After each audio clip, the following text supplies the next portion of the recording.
Fifth on our list, Yash Dayal.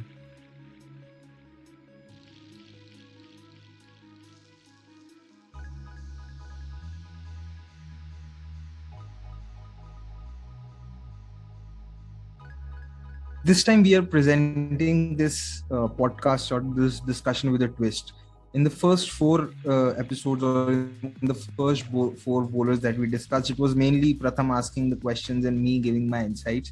But this time the twist is that I'll ask Pratham a lot more of the questions, and I'll try and bring his perspective. So Pratham, what was that one thing which stood out for you in case of Yash Dayal? Because his numbers haven't been particularly great. He's ended up with an economy of over 9. I think it's 9.25. So What is it that makes you think that Yash Dayal could be the one for the future? He reminds me of a former Indian pacer that was basically the guy who we had to rely on during the late 2000s as the only consistent pacer at hand. Because Yash Dayal is very reminiscent, right? I don't like making player comparisons from necessarily from one person to the other always, because there are always nuances, right? Not everybody's the same. And in this case, not everything is the same. But there's a lot of striking similarities between Yash Dayal and Zaheer Khan, especially a young Zaheer Khan. So that stood out to me. And what I mean by that is their actions are very similar. He, in terms of qualities like a young Zaheer, because of that high jump that he has, he and sort of like Mohsin Khan, the guy we discussed earlier, he has the ability to get a little bit of extra bounce when he bowls, right? Now, unlike Mohsin Khan, he bowls this, he gets that extra bounce often from a fuller length, which I like a lot, because I think it's a very good length to get the wicket in Test match cricket. Very often, if you're a new ball bowler or a strike bowler, which is often how even Yash Dayal was used in this IPL.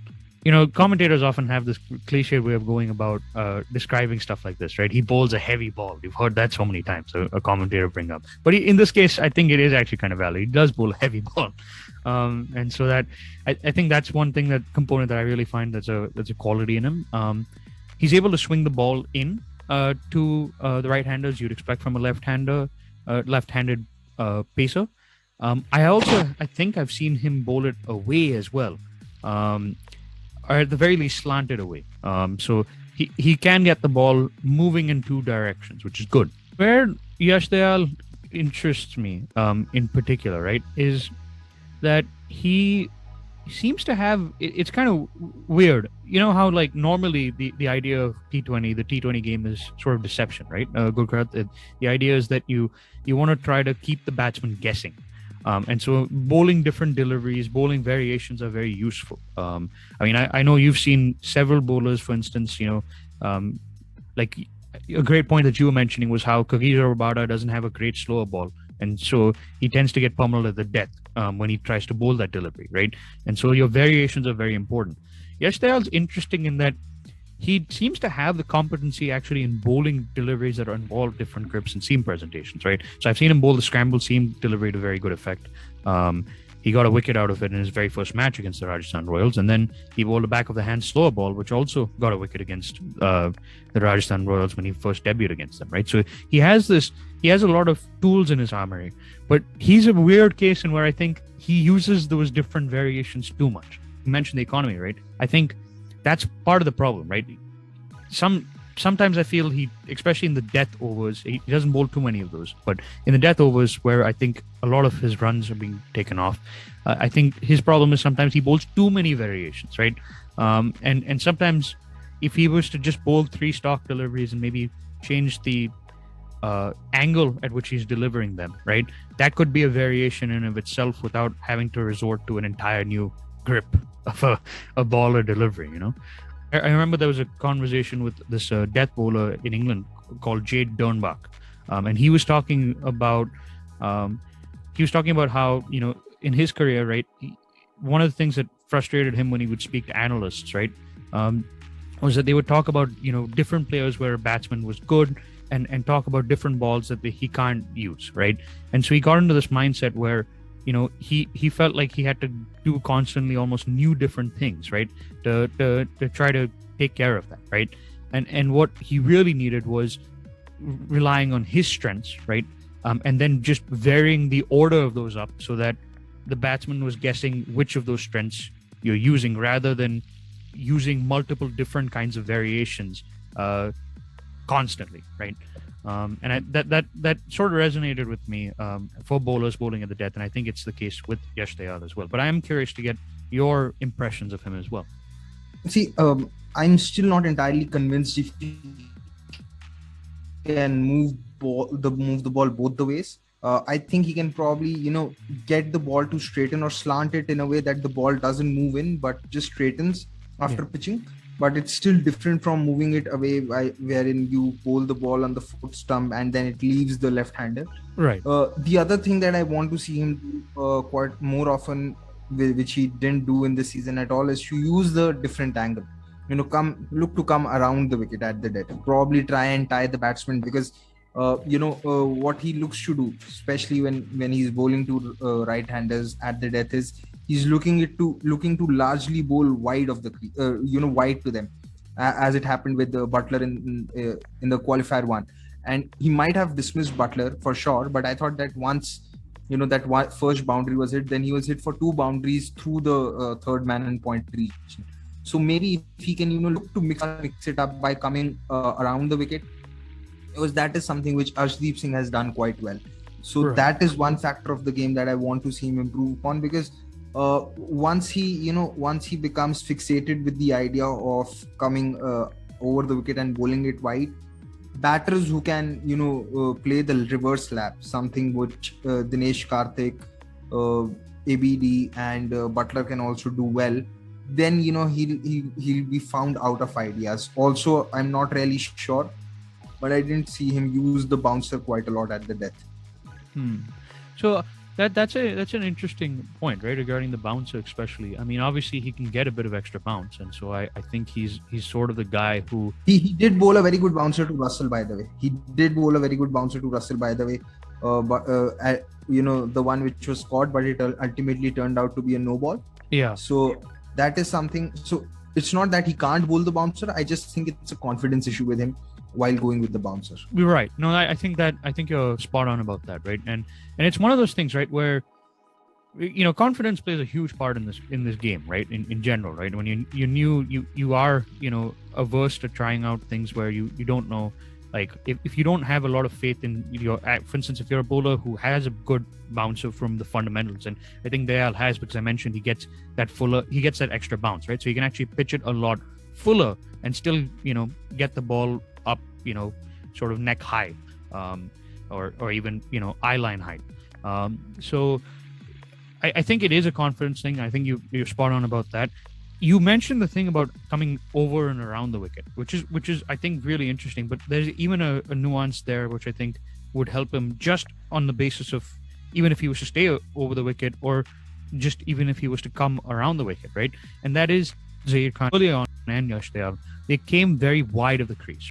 If you're bowling from that wide of an angle, right, you have to get the ball to move a lot to create issues for the batsman. If you come closer to the stumps, it becomes a lot of times very easier to get the LBW, especially, right? Because you're close to the stumps, the ball's pitching close to the stumps. It doesn't have to do much to receive the batsman and hit them in a way where you can get your decisions upheld. I just want to add over here, and you make an excellent point about LBWs. He didn't get a single LBW this season. Yeah. Not a single LBW. Yeah. So yeah, that's a huge factor. During his later stages of the career, I saw Zaheer Khan occasionally play around with that, play around with where he was releasing the ball in terms of the crease, right? And I think if Yash Dayal can, honestly, if he can get sort of coached or mentored by Zaheer, and Zaheer can just, work with him where it doesn't affect his run up, right? Because obviously rhythm's important. You don't want to just throw somebody into the deep end and be like, hey, bowl closer to the stumps. It can cause issues. If you can get him a little bit more comfort bowling at different crease points, it'll change the angle in which the ball is being delivered, without him having to resort to those excess of variations, and that in of itself, that minor variation is huge for batsmen, right? Because if you're getting a ball that's coming closer to the stumps, right, and or that one you're coming wide of the crease and that's naturally going away, right? In fact, you make a very good point about Zaheer coming close to the stumps to the left-handers and getting them, troubling them, because a lot of towards the latter half of his career, he got quite a few left-handers out LBW caught on the crease, looking to go on the back foot and then missing their flicks, which was primarily due to them looking to cover the outswing, which might happen from the off stump, and moving a little across to cover it, and then suddenly realizing that the late movement is actually bringing the ball back in, and then them not being able to get their bat downs in time.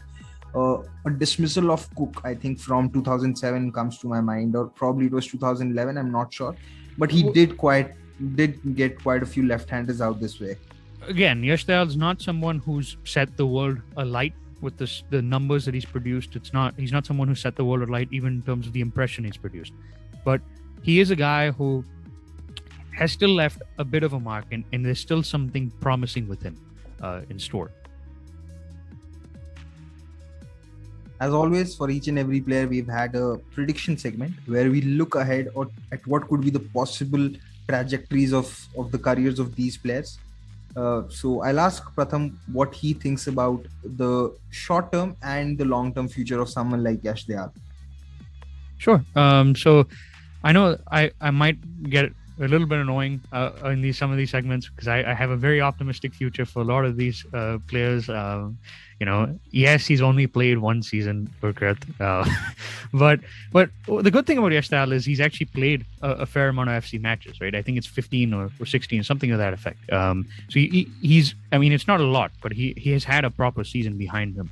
And in terms of answering a question where I see him in terms of a short-term, long-term perspective, and a domestic IPL perspective and an international perspective, right? Start with the short-term.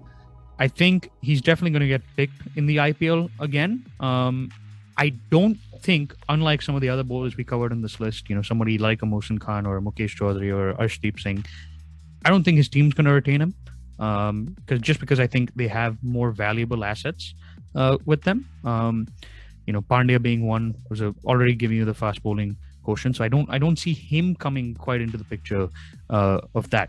But I do see a lot of other teams who may have had bad seasons, Mumbai Indians, trying to pouch him a little bit, because I think they would find his services very useful after the absolute stinker of a year that they've had going forward.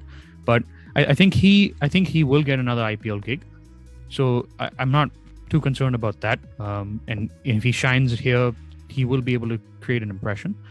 I think what will be interesting to see from his perspective is how he bowls in FC, right?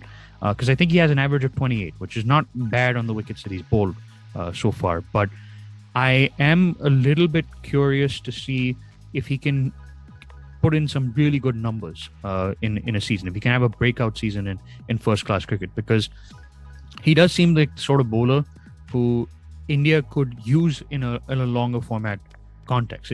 It's a bit odd, because I feel like there's almost an element here where he's a bit shoehorned as somebody who's more a long format bowler into a short format kind of a affair, right? And so I think he might be a guy who might not even leave that much great of an impression even next season or in the IPL that he plays. But I think he should be on the radar of the selectors as a first-class bowler, as a backup that India could use. Because again, as I pointed out when we were talking about Arshdeep Singh, India needs a left-arm fast bowler. And they especially need a left-arm fast bowler in a lot of test matches where that angle and that ability to extract a little bit of bounce has been our undoing in places. I mean, we lost the South Africa tour in part because our bowlers didn't have get that little bit of extra bounce compared to the taller South African bowlers who were able to bowl and get the ball at a higher release point and exaggerate the inconsistency of bounce in those wickets. So I think there is a lot of potential of him as a long-term first-class bowler, but in the short term, I see him getting an IPL contract, just not with Gujarat. So as far as I'm concerned, I think he'll still get retained with Gujarat. I think Gujarat might let go someone like Pradeep Sangwan. Hmm. Having said that, I think he'll get contracts probably at least for the next 2 seasons for sure. Even if he have a bad, even if he has a bad season the next time. Uh, as far as his India career is concerned, like you said, and I have been saying before that I don't judge players on just one season alone. I think there is scope, but he'll be behind the pecking order than a few left armers. There are few left-handers ahead in the pecking order. There's Mohsin Khan. Someone like Khalil Ahmed was also very good in this IPL, That's who true. moved the ball very well, both away and into the batter, whether it be a right-hander or a left-hander. So I think uh, Yash Dayal still has time, and like we discussed, he needs to move the ball a lot more away from the left-hander or bring it back into the right-hander. And obviously, the angles which he bowls at is going to be the key. So time will tell how he goes.